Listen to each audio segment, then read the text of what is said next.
We'll be recording it, and we will send you the recording and the slides tomorrow. So with that, I guess I'll just introduce.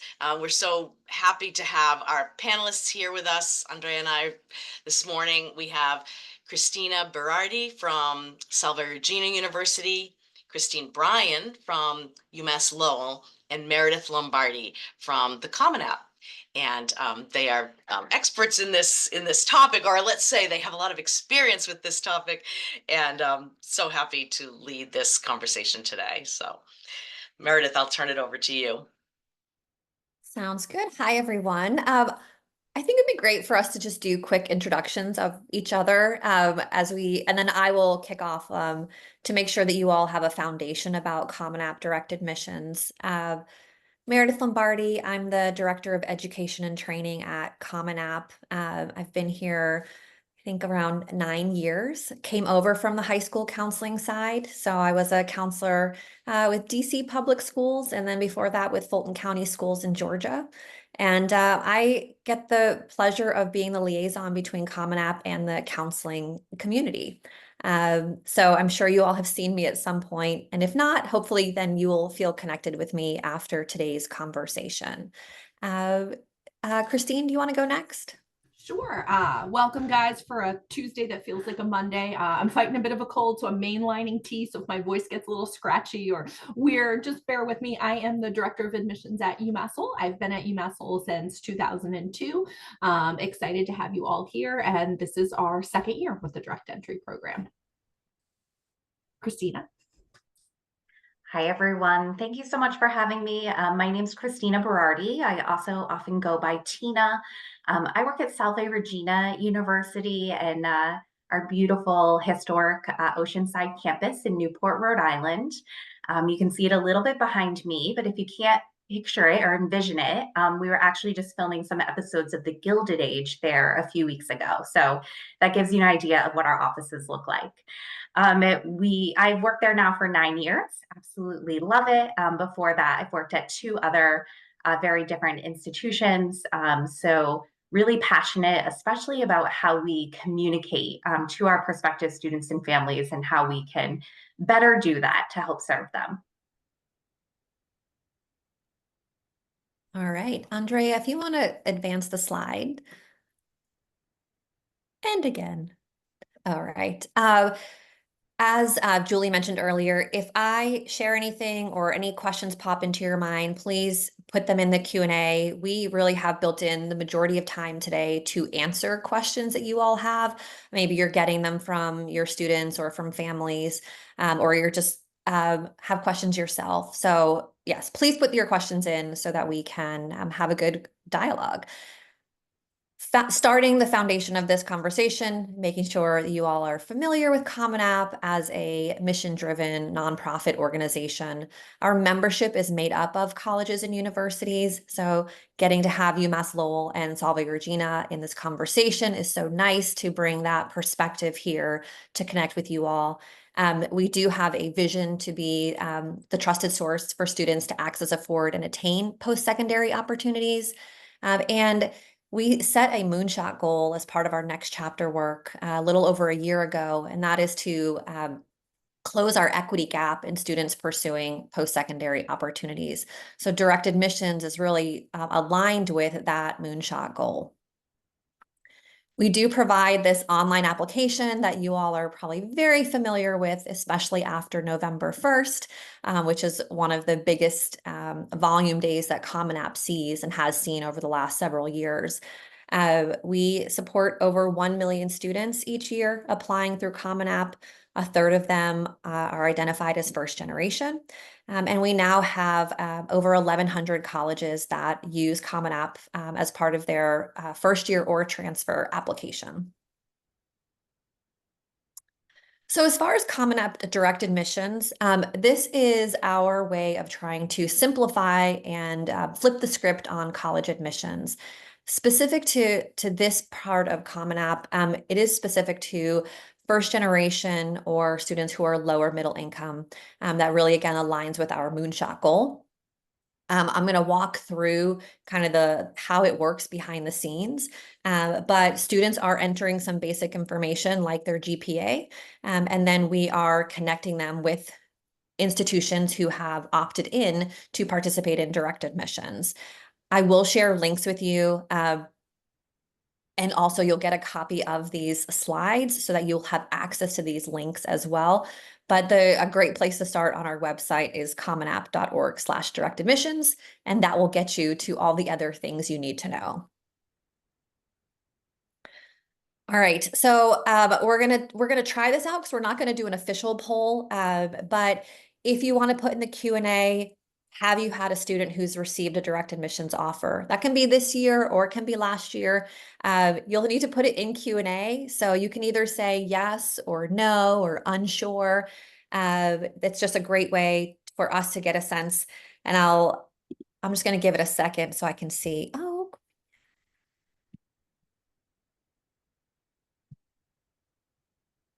okay. I love seeing all these yeses. I don't know if I'm only seeing yeses and the no's aren't writing in. I think you're only seeing yeses, Meredith. But yeah, and Michelle, I see your comment. Didn't know this is second year. I'm going to give a little history on it, so you'll probably be surprised when you see that. But I have to say, truly, when we do this poll in other spaces, historically, the majority of counselors have said no, or unsure. And so for me to see so many people saying yes, and again, I know the no's aren't writing in, but it's really nice to see that people are becoming more familiar with it and that you're getting more students who are receiving these offers. All right. All right, so here's a little history. So it actually has been going on at Common App now since 2020. And we piloted it for 3 years to try and figure out what could we do, what was working. So it really started in 2020 with 3 institutions, and then over time moved to 13 institutions. And you can see how the number of students impacted grew from 3,000 students to 33,000 students. But it was a very manual process to identify students, to get lists of students, to send out emails to students, and nothing was in the actual Common App application. So then we'll fast forward to the next year. I'm so glad that this animation is working. So last year we launched the full program. And so any college could indicate if they were interested in participating in direct admissions. And that's where you had both Christina and Christine say that their institutions participated last year. So they were part of that first full launch year. So in addition to the 71 colleges, we also are supporting Connecticut's automatic admission program. So that jump in having the full program, we had last year over 1 million students. No, that's not true. Over 400,000 students receive 1.3 million offers from those 71 colleges. We were able to do some more automation with the email campaign. We were able to get some notifications in the application, but it was still not as student friendly as it could be. There were still some manual parts. So our goals as we went into this year is we wanted to increase the number of participating colleges. We wanted to make it a more streamlined process for students, and we wanted to match students more frequently. It was, again, manual last year, points in time when we were offering direct admissions. And this year we have moved to a regular offer of admission. So if you want to click one more. All right. So this year we have 117 colleges participating, plus the state of Connecticut. We're able to do these in-app notifications, automate the emails, automate the waiving of the application fee, and also alert students and remove some application requirements that we're calling perks. So let's see the next slide. Okay, so here's the view of the participants across states. So in Massachusetts, you have these 10 participating institutions. But what's different this year, what's so important for you all, is that up until last year, institutions could only recruit, or were only offering admissions offers of direct admission to students in their state. This year, institutions can choose if they want to do just in their state, if they want to pick particular states or particular regions, if they want to offer to students across the United States. So that'll be a really interesting thing for Tina and Christine to talk about when they're giving their perspective. Obviously, Salve Regina, not in Massachusetts, so that's a good example.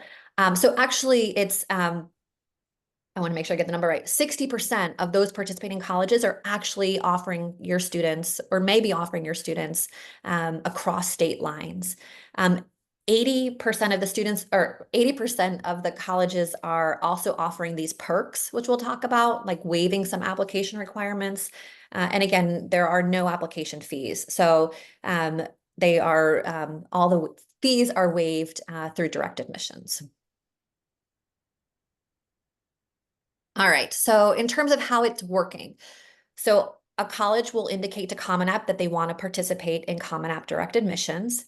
They are giving to us what their eligibility criteria are, if they want to offer any perks like waiving any of those application requirements, or if they have any special financial aid or guaranteed financial assistance.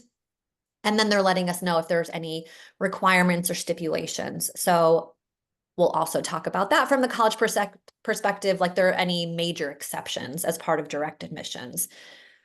On the student side, students are entering some basic information. So if they're giving us their GPA and then the scale and whether it's weighted or unweighted, letting us know where they are in the United States, so permanent home address, citizenship as it relates to being in the US, and then Common App fee waiver response, their parent education level, which helps identify if they're first generation. These are different pieces. They don't all have to be to identify a student, but one factor or another can be how a student is identified. Through those two pieces, then we're providing these direct admissions offers. So again, they're being offered regularly throughout the cycle. We kicked off in September and we will go through May. Again, fees are automatically waived. Students are going to be able to view, learn, and act on those offers directly in their Common App account. They will continue to get notifications if there are new offers that come in. And just this reminder that it is a direct admissions offer, but they are conditional based on review from the institutions. So again, another good thing for Christine and Tina to talk about what that looks like on their end. Biggest part for your students to get started is they need to have a Common App account. If they don't have the Common App account, they can't get matched with direct admissions offers. So having that account, they do not have to fill out everything, but the biggest things are where they live, because that identifies which schools would be offering them direct admissions offers, having their GPA information in there, answering the Common App fee waiver question, and having the parent information as it relates to first gen status. All right.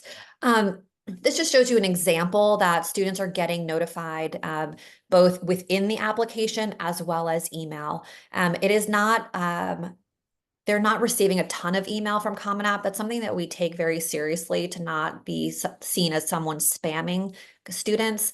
But when they get their first matching, they will get an email. And then if there's a reason that they would match later on, for example, Salve Regina has not launched yet with their direct admissions. And so when they do launch, students who qualify, maybe they have already received some direct admissions offers, they'll get a new email saying you have a new match through Common App direct admissions.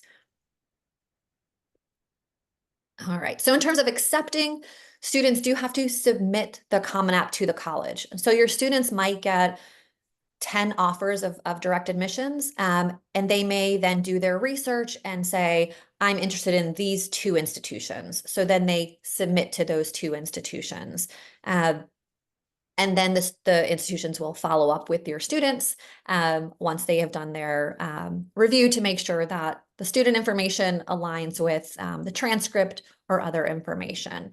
Like anything with admissions, accepting the offer or submitting that application does not mean that the student is saying, I am committing to enroll at that institution. So students still have that ability to make their decisions after they get their financial aid packages.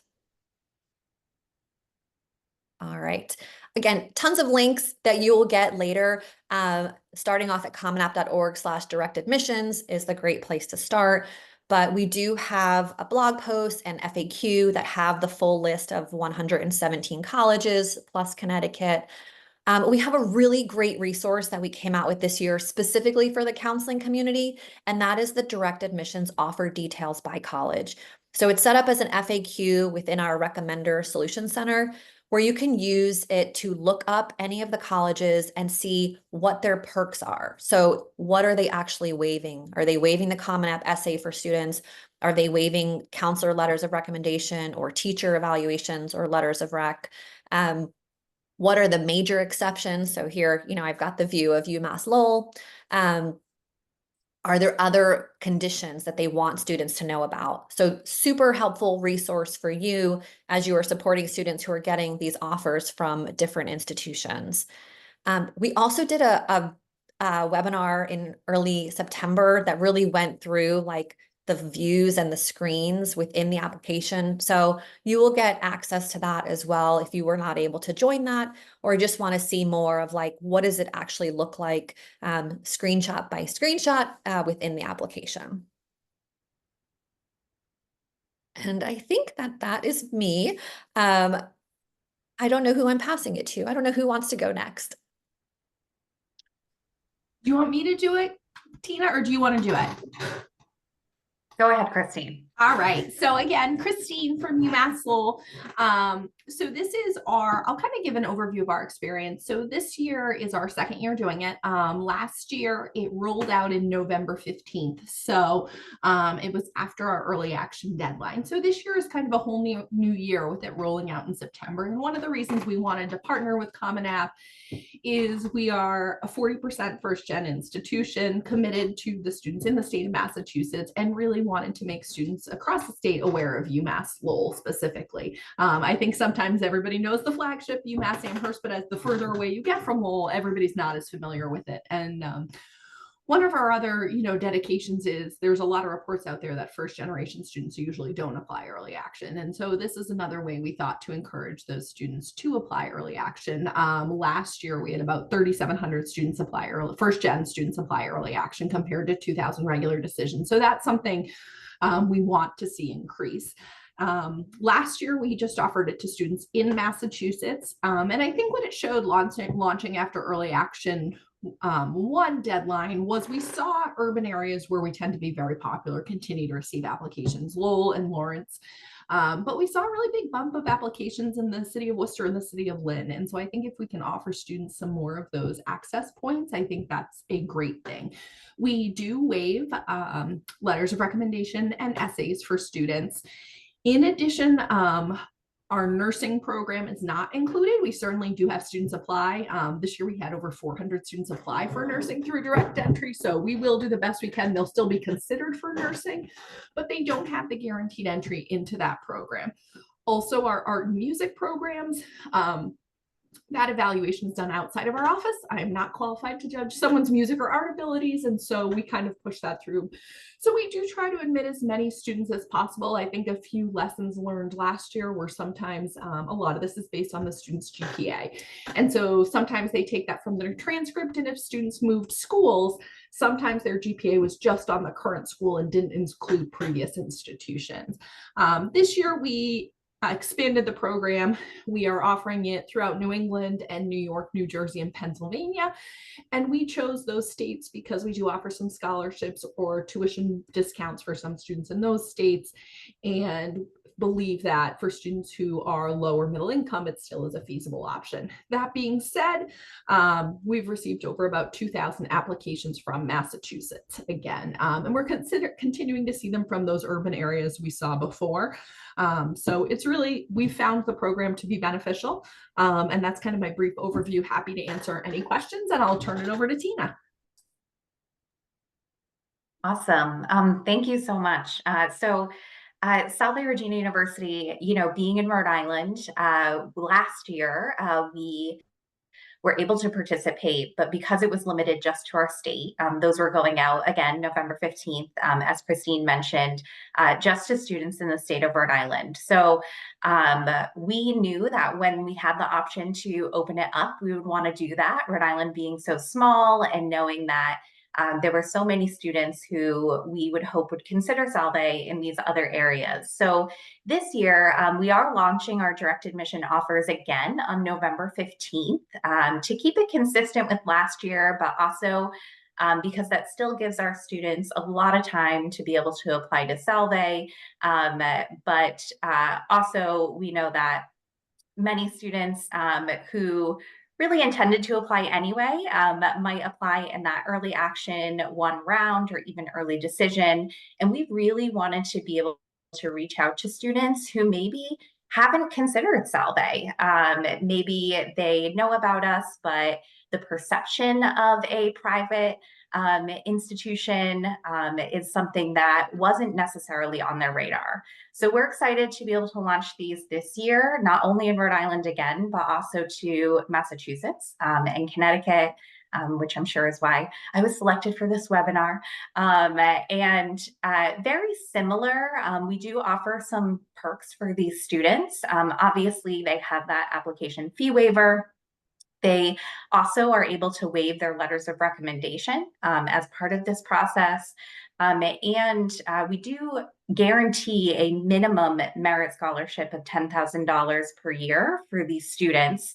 That said, we know that only gets them a very small part of the way towards being able to afford private education. And so we do evaluate all of these students for additional merit-based as well as need-based awards. So the majority of these students are being awarded much larger awards through our process. And we do have some great funding, both through our Ochre Scholarship as well as a brand new National Science Foundation $1 million grant that we received this year to fully fund 8 students in the STEM fields this year and 8 students next year.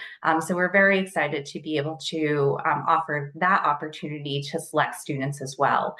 So it really all starts with applying. And again, I love this program because it does help some students to know that Salve is a viable option for them and to be able to take us up on that.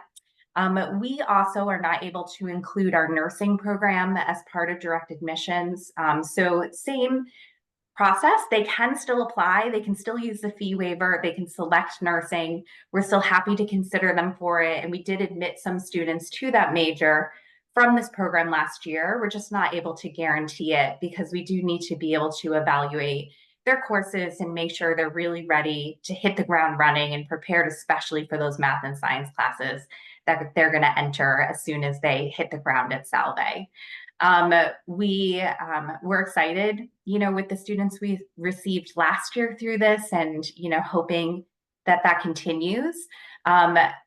Very similar to Christine, not every student who applies this way does end up being admitted. And I think that's the biggest, question and confusion for students and families around this.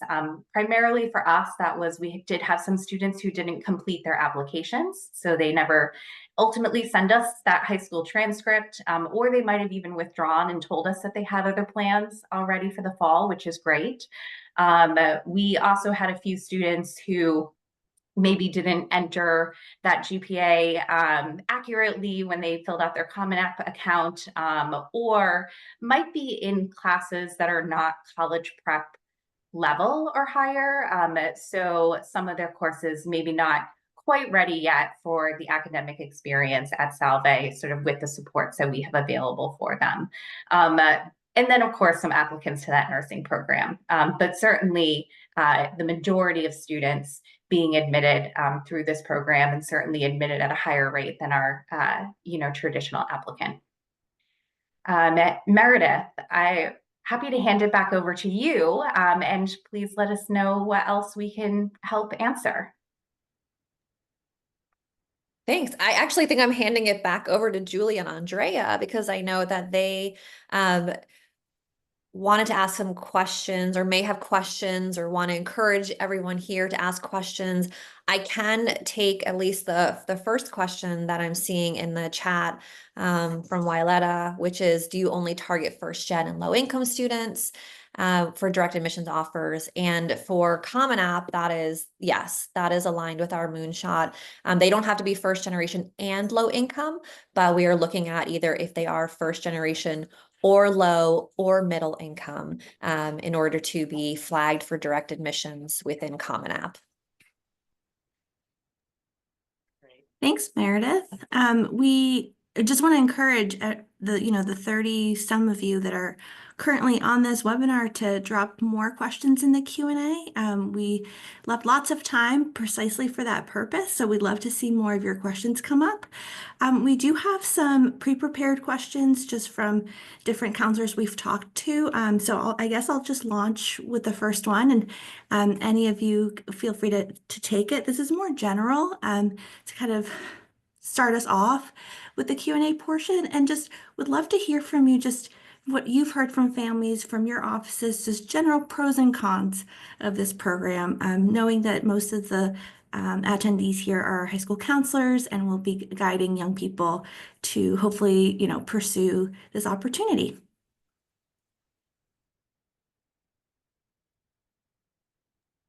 I'm happy to jump in with one first.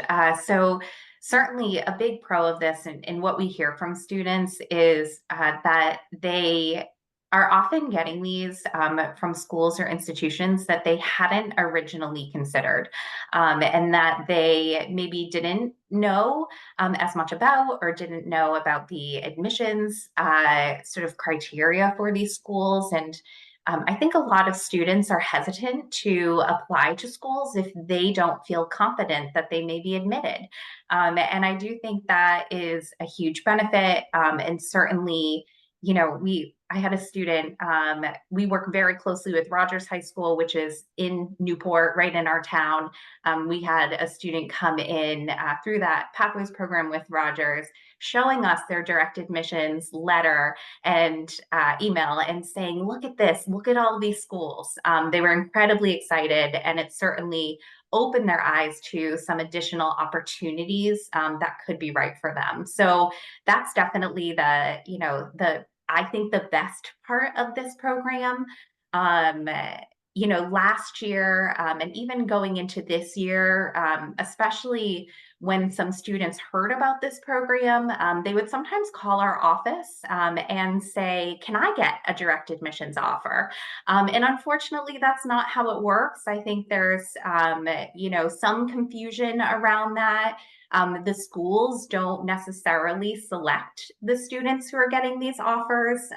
We are selecting that criteria, but it really is limited to those students who are first gen or lower middle income, who are ultimately going to receive these offers. So it's not something that colleges ourselves are able to sort of hand out to specific students. So on my end, that's sort of like the pro and the con, or the confusion that I sometimes hear around the program. And Tina, there is a follow-up question about the first gen, lower middle income. How can you tell the income level by the Common App? I'm going to let Meredith take that one because they're the ones who identify it. That's great. Yeah, so what we are doing is we're either looking at if the student has requested the Common App fee waiver, that's used as a proxy because they're basically saying they meet one of the eligibility criteria for a Common App fee waiver. And we can also look at their zip code for where they reside. And then we can use national data that identifies income levels by zip code. And that helps us catch the students who don't realize that they qualify for a fee waiver. So it's like a safeguard in the event that a student might say they're not eligible for a fee waiver, but based on where they reside and the zip code, they would become eligible that way. So we're not looking at specific, like how much money, what is your income level of your family, but we're either looking at the Common App fee waiver answer or their zip code. Thank you. Meredith, there's another question coming up that I think you might be best suited to answer. Just in regards to just misreporting or like self-reporting on the Common App and students who are wanting to pursue this, but are perhaps not reporting correct information. Do you have any data around that? The counselor here wants to know maybe a percentage of students who are not admitted, perhaps because of misreporting, but any info you have would be helpful. So we actually don't have that information because it's like the handoff to the colleges when they're doing their review. So it might actually be helpful to ask that question of Christine and Tina of like what they saw last year. So we're not looking at what did the student report GPA versus what is the counselor reporting in the school report form, or what might come through the transcript. So I don't have the percentage for you, but I will happily, if Tina or Christine, you have any anecdotally or anything from last year, that would be helpful. Yeah, my numbers are super small, so it's very easy to sort of visualize this. I had just over 100 students apply through direct admission last year. So remember, that was just in the state of Rhode Island last year. We only had 3 students who fell into this category, and I wouldn't even call it misreporting because in at least 1 or maybe 2 of those situations, it was much more the sort of level of curriculum the student was taking, not necessarily their GPA or the number that they were noting on the Common App. So we do have, right in our information, it does note that students do need to be at that college prep level in terms of their coursework. And the handful of students who we weren't able to admit because of this, 1 or 2 might have been a GPA misreporting, but 1 or 2 also that curriculum piece of it that they wouldn't maybe necessarily understand or know as they're applying. But most students who didn't get admitted, again, it was either because they didn't complete, they withdrew, or they applied to that nursing program for us. I think for us, one of the interesting pieces to me was we actually had a stronger yield from this population than we did from our entire applicant pool. So I thought that it wasn't largely, might even not be statistically significant if you're doing that type of thing, but we did have a slightly higher yield.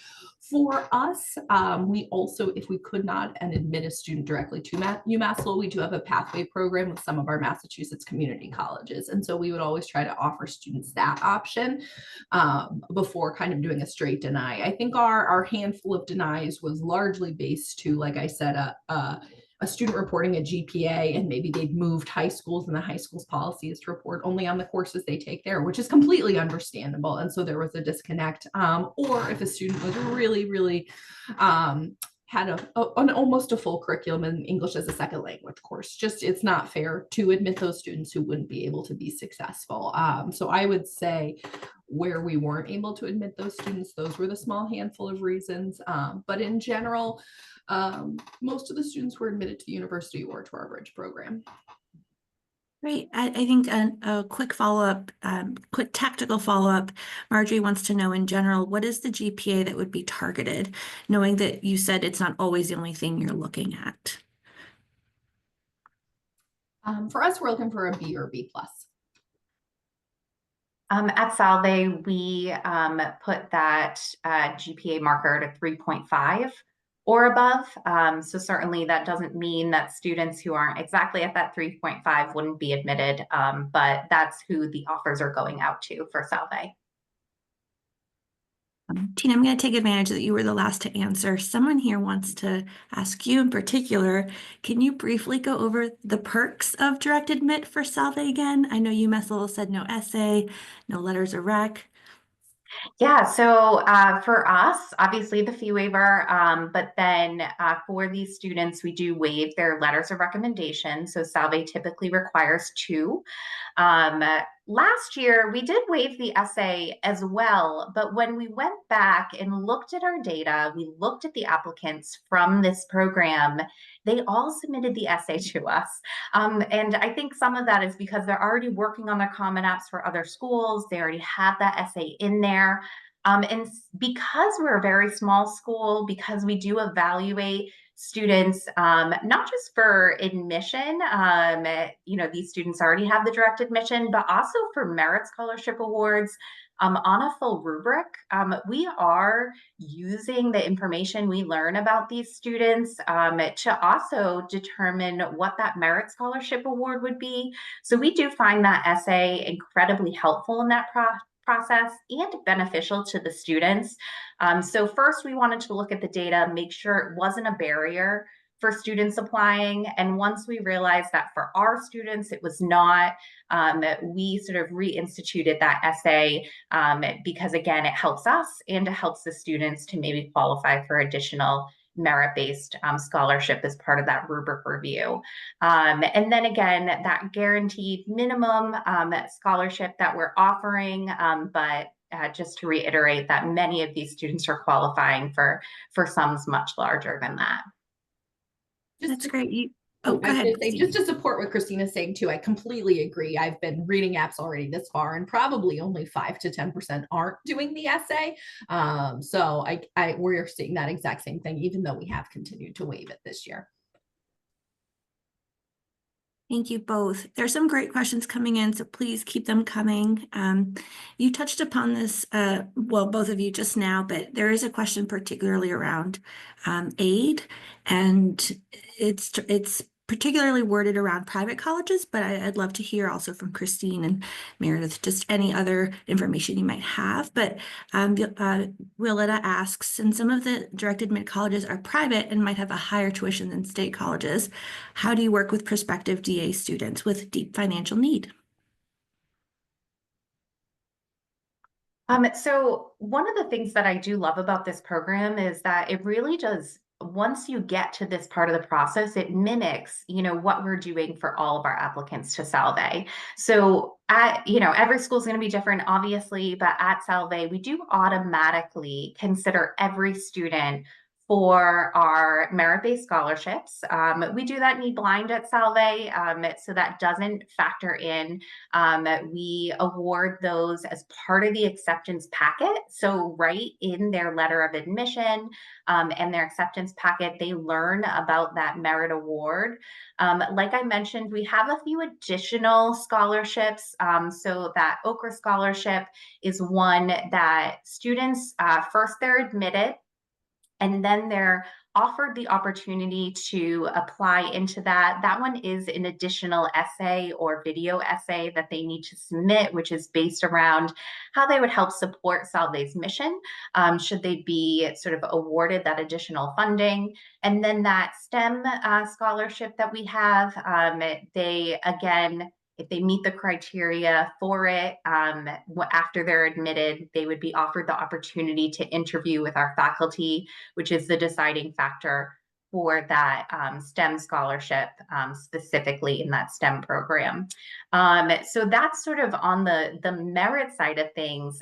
In terms of need-based aid, we use the FAFSA at Salve. So for our students, we're encouraging them actively. We're communicating with them regularly to help get them the support they need to submit that FAFSA. We know that's been a challenge last year, especially. I'm sure it will also be a challenge this year, but we have already started communicating with families so that they are sort of ready and prepared for that. And then those additional need-based offers go out shortly after their acceptance, as long as we have that FAFSA data. So that's really how we're working with students. We are a small school, like I mentioned. We do one-on-one appointments with our financial aid counselors so that students can really work through what that all looks like, what that ultimate investment's going to be for them, and map that out for 4 years to make sure that that's something that they feel confident and ready to take on as part of their college education. So certainly doing a lot of sort of support and communication throughout that process. But again, very similar to how that works for any student who's applying to Salve.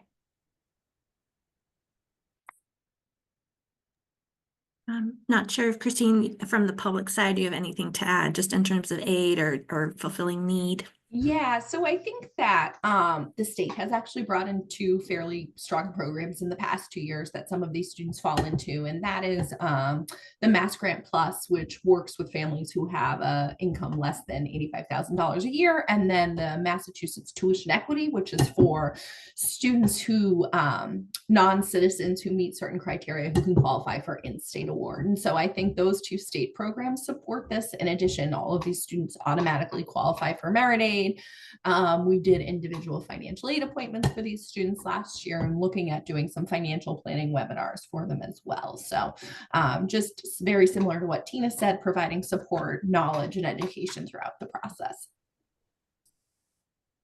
Thanks so much. Yeah, we have 3 questions that are similar in the way that they're dealing with just more tactical information, just next steps, how-tos. So the first one is, what is the difference between this and regular admissions? Most of my low-income students already get a fee waiver. So would you say the difference or benefit are the quote-unquote perks? Yeah, I'll take that. I think that the difference with direct admissions is that the student is already getting an offer of admission. It removes that fear of rejection because they've already been told you are admitted, versus your student applying and waiting about will they get admitted based on their credentials. This is telling them up front before filling out a complete application, you have received an offer of admission at this institution. So giving them that validation is a big difference up front. And then there's, of course, the waiving of, and we've admitted you so you don't need that letter of recommendation or you don't need to write that essay because we've already given you that offer. I think that's the biggest piece. I think that one of the things that, yes, to the fee waiver, they'll get the Common App fee waiver before they get the direct admission.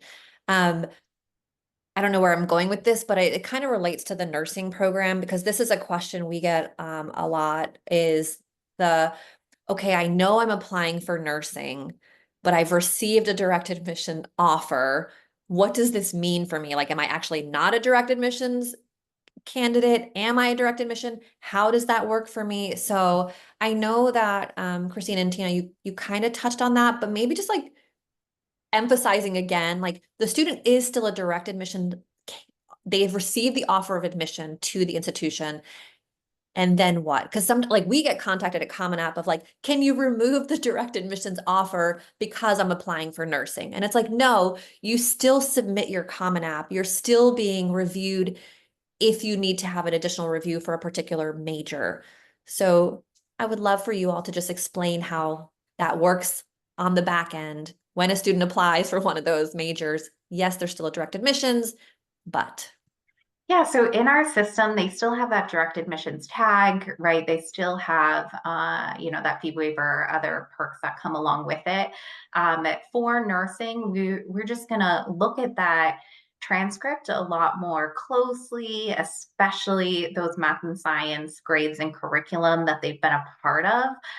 Because our nursing program is direct entry only, it is a situation where we have a number of seats available because we're guaranteeing those clinical rotations for them. We're, guaranteeing those things that they need through commencement. So we do have a limited number of spots to be able to offer to students in general for our nursing program. So that certainly also factors in. That said, should a student not be admitted to nursing, whether because they didn't we didn't feel that they were sort of prepared for that level of study when they got to Salve, or specifically in those areas of their curriculum, or because of the limited seats, we didn't have space for them in that nursing program, they would still be offered.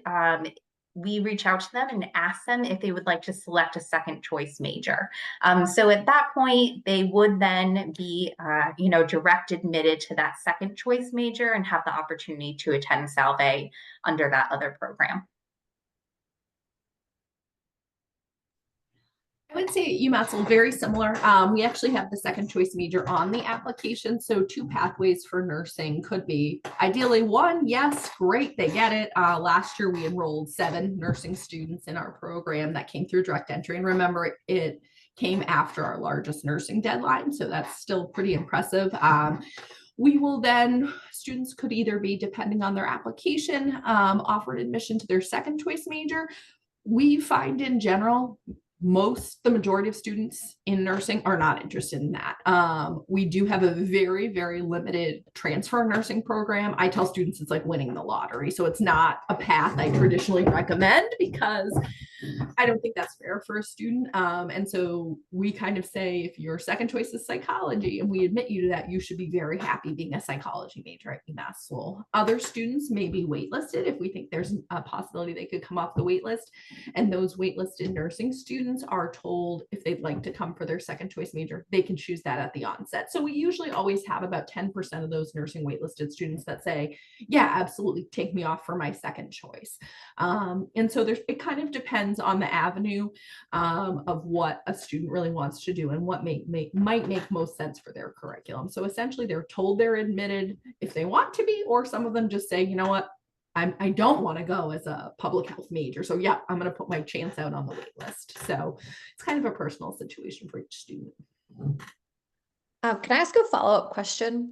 Do either of your institutions ever go back to the students or last year and ask for them to submit something that they didn't submit as part of the application through direct admissions? The only case where we did it was if we saw one of our kind of attributes is like they should be doing well in their most recent classes. And so sometimes if we get a transcript and the student is doing, and I'm going to say horrifically, like life altering, like all of a sudden the transcript just tanks, like straight D's, F's, we might ask for second term grades, just again to ensure the acceptance. But again, that was maybe about 5. I think one of the things we did talk about, we met earlier, that I think might be interesting is we talked about this being kind of like a conditional acceptance, being that students still have to apply, right? They do have to submit their application to us, and how there could be some confusion around that. And we discussed how when all of our students are admitted, they, in some ways, you could think of it as a conditional acceptance because they do need to successfully graduate from high school to be able to enroll with us. And so, and again, every year, maybe there's one that something happens senior year and they don't graduate, but I think there sometimes was a panic, like, what do you mean it's a conditional acceptance? And so we're just looking for that a student's going to be successful here. The thing we want to avoid at all costs is enrolling a student who's not going to do well here because it's too expensive, too expensive for them to come here and really, really struggle. So I would say that's the very rare occasion. But it can happen depending on, and that could be the student applied August 1, they didn't have senior year grades, they had a 3.0, senior year grades come out, now they're a 2.5. And so we might go, okay, let's see what second term is. Maybe something was going on. So I would say that's the case. Yeah, and I agree. I think it's really just, with those students who maybe, aren't quite at that GPA threshold that we, originally when the offer went out, maybe they were, or maybe they misunderstood. And, in those cases, we certainly follow up with students where we're absolutely looking at these students, trying to give them every opportunity. So if we do reach out, it would be more for clarifying information to make sure that we fully understand their academic journey, their transcript, or anything else that they might have been involved in. For our visual and performing arts programs, part of the requirements for those do include either audition or portfolio. So, that is not a requirement that is waived. So they do need to submit those as well. Again, that's also to the benefit of the student. Not only does it help our faculty get to know them as an artist, but it also helps qualify them for an additional $2,000 per year of additional scholarship on top of whatever they're awarded through the merit awarding process. Thank you all. We have 2 questions that are sort of linked. So if it's okay with you, I'm going to read them both, but because I think they sort of touch upon the same arc of work for counselors and students. So Michelle asks, students are still selecting an application type through direct admissions. What is the timeline to confirm admission once the application is submitted? Does it vary based on documents received? And then the follow-up is, how do students take up a school on the direct admissions offer? Where do they indicate that? Yep, I can answer both of those. So the first thing is that they do have to meet the college's application deadlines. So they have to apply through Common App, as in they have to submit the application. So they get a flag in Common App that says that they've been offered this direct admissions offer. They then have to, thank you for showing things. Then they have to submit to that college, and they would not be able to submit after the college's regular decision deadline. Some colleges are rolling admission, but some of them have hard deadlines. And so the students can't miss those deadlines just because they got a direct admission offer. So they want to make sure they're still paying attention to the deadline. They're submitting their application. And that will then, trigger for the counselors to submit the transcript and any other supporting documents. But in terms of like taking up the offer, it's if they haven't added the college to their list in Common App, they're adding the college to their list, they're submitting their application. That is them saying, I am interested in this school, versus again, they may have gotten 10 college offers, but they're only going to submit to 1 or 2. So that is that piece. And then I think it was Tina who mentioned on the college side, they do have a flag that shows them which of the students have been flagged for the direct admissions offer. But in terms of accepting the offer, that's happening by submitting through Common App. So timeline wise, they just have to make sure that they don't miss the regular decision deadline for a college. And then it goes through, it's like the handoff over to the colleges to do their official review, to then trigger their process of sending out offers of admission the way that they would normally do for any student.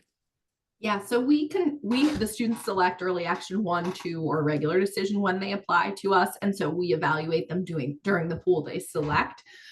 For anyone who does select regular decision, we also, and I'm sure Tina, they have a similar process. If they select regular decision, we have a query that says, did you mean to apply early action? Or are you sure? Just because sometimes that happens. And so we always do follow up with students, but if they do pick regular decision, we assume that's why they want us to read our app. Then maybe there's more grades they want us to see, or they applied, a different methodology for a different school and want to hear from them first. So we do put them through our traditional process. Yes, and very similar, these students do get notified on the same timeline as students who are applying for these rounds. So again, our offers go out November 15th coming up. Students could apply for early action 2 at Salve, which is a January 5th deadline. Even though that's the Common App submit date, they can send supporting materials through the 15th of that month. And then February 1st is our regular decision deadline. Same thing, submit the Common App by then. We have until through the 15th of that month to submit supporting materials. Those early action 2 students are notified by February 15th at Salve.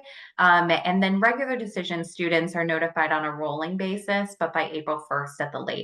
So students will sort of receive their decision within that appropriate round with the other students who have applied for those application plans. Thank you. And I guess I will say we're coming upon 9:30. I didn't know, Andrea, do you have any burning question? We're good. This was really terrific. So much good information. And you'll receive these slides, so you'll have emails for Meredith and Tina and Christine. And then if you go to the next slide, we just always show the ways to connect with MEFA. And if you have any further questions on this topic, you can see we have a great team that we can contact and continue this conversation. But thank you all, and thank you to all of you audience members who asked really terrific questions and participated in the conversation. So I hope everyone has a wonderful day, and thanks. Thanks, everyone. Thank you. Good luck with your day.